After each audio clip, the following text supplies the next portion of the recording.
you need to be ready for the response and the opposition that takes place. That's it.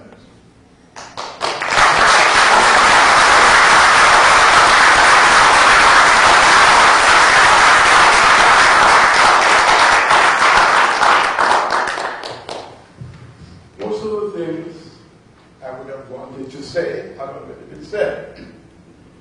But for what it's worth, I want to reiterate a few things. Professor Turner, of course, has been our longest established Africana presence, was founding director, late 60s. I taught at Cornell from 1970 to 73 in the government department, and had very close ties with Africana then. Came back in 83, I've been here since. And at no stage can I remember that we didn't somehow at some time have a sense of crisis, have a sense of siege. I totally agree about Harris. I've said it myself. There is a very great difference between healthy paranoia and unhealthy paranoia. But this is nothing about paranoia at all. It's dealing with certain clear realities. The way in which the larger academy, including academic colleagues, many have never been really fully receptive. Not simply the idea of Africana studies, but the idea of Africana studies having some degree of independence from them. It seems somehow threatening. And one would have thought that over the years, this anxiety, if you will, had disappeared. But I do remember, when we got our new building, and when we opened it up a few years ago, a colleague of mine not far from here made the point that here now we have arrived, nobody. We have arrived. And I remember saying at that time, I said, I wouldn't be sure at all about that. Anything can happen. You come with enemies from outside and even enemies within. And I want to just rehearse for those of you who were not here a few years back what we thought was infamous, something called the Humanities Report, in which a number of African Americans outside Africana were involved. And they wrote this insulting thing that Africana was a law unto itself. We needed to be brought under more control, that type of thing. You were here on the slave plantation. And we saw Master Boss yesterday without question. That's what we talk about.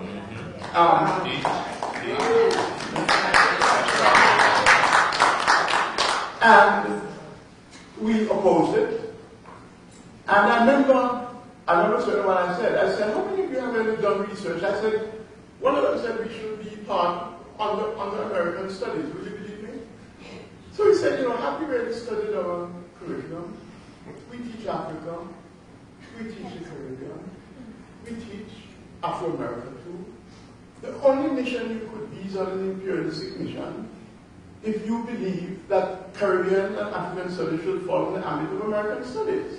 I said, I left that to Ronald Reagan and keep that not to academics. I remember making this point, and I think it's important to see where we stand. The idea, that we are close people, you see a larger percentage of black faces over here. In Ithaca, this demographic environment, it could represent this thing twice. And I've always have told people, I said, not arguably, that per capita, I guarantee we're the most international department per capita on campus. I remember reading up to them where we had people beginning in Ethiopia, Kenya, Tanzania, origin there, Cote d'Ivoire, we now have someone from Swaziland, we had somebody from Nigeria. At the time I said one Jamaican thrown in for good measure. now we have had 3 people in recent times of Caribbean origin. To look therefore that we are trying to universalize the mission of the university and not to parochialize it.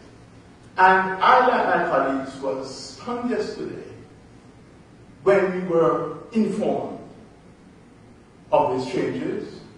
Clearly that there was no room for meaningful discussion. It was closed. It was a decree.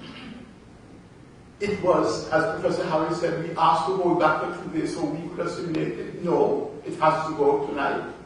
that I've never seen such arrogance, such insensitivity, such lack of diplomacy anywhere in the 40-odd years I've been in universities across the world.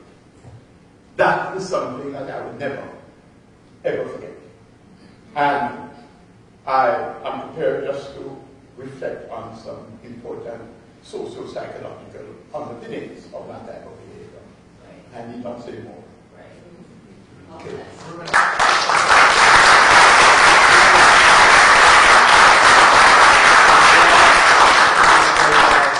Second-year master's degree student to make her statement, and then Chia to make her statement, undergraduate major.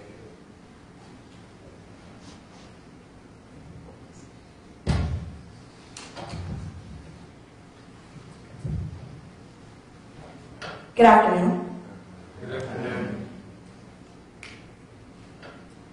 My name is Danielle Bruce. I'm a second-year Africana graduate student. And I've chosen to speak here today because, frankly, I feel betrayed. Earlier this week, I received notice that the provost requested to speak with the Africana students about the future direction of the Africana Studies and Research Center. Foolishly, I assumed that he would come to ask our opinions on ways to grow and improve the Africana Center in the coming years.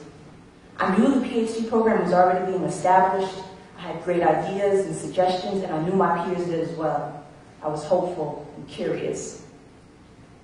Instead, my colleagues and I were put on notice that the organizational structure of the Africana Studies and Research Center, a structure which was intentionally developed 41 years ago as a result of blood, sweat, and tears of courageous black students to protect the integrity of the discipline, for the protection of the discipline, for the protection of faculty and its students. It was going to be permanently ended. We were also made aware that the Africana faculty were both fiercely and unanimously opposed to such a decision, and that our director was resigning as a result. The rug was simply pulled from beneath our feet. The provost clearly stated to the faculty that this change was not a result of the economic downturn because, in fact, he planned to find more money for Africana, but only subsumed under the College of Arts and Sciences. When pressed about this fact, the provost said that he and his vice provost did not have the resources to competently oversee Africana.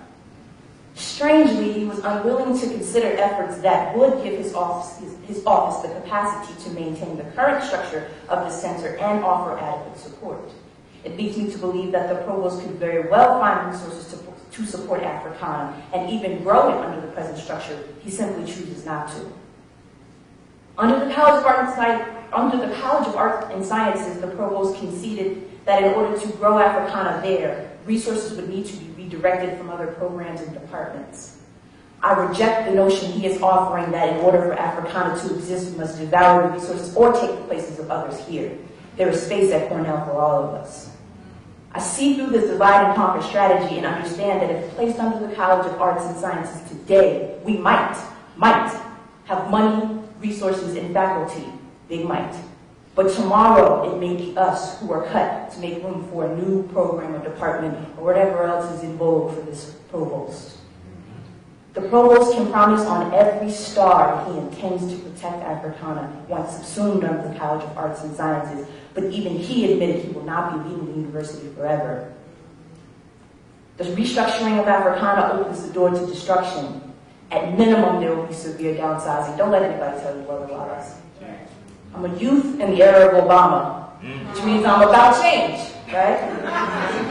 About change to my core. But I'm about change is going to materially improve the Africana Studies and Research Center. And this decision, made without any consultation of students, nor even faculty and staff of the Africana Center, is appalling, it's hurtful, and it signals the demise of an institution here at Cornell.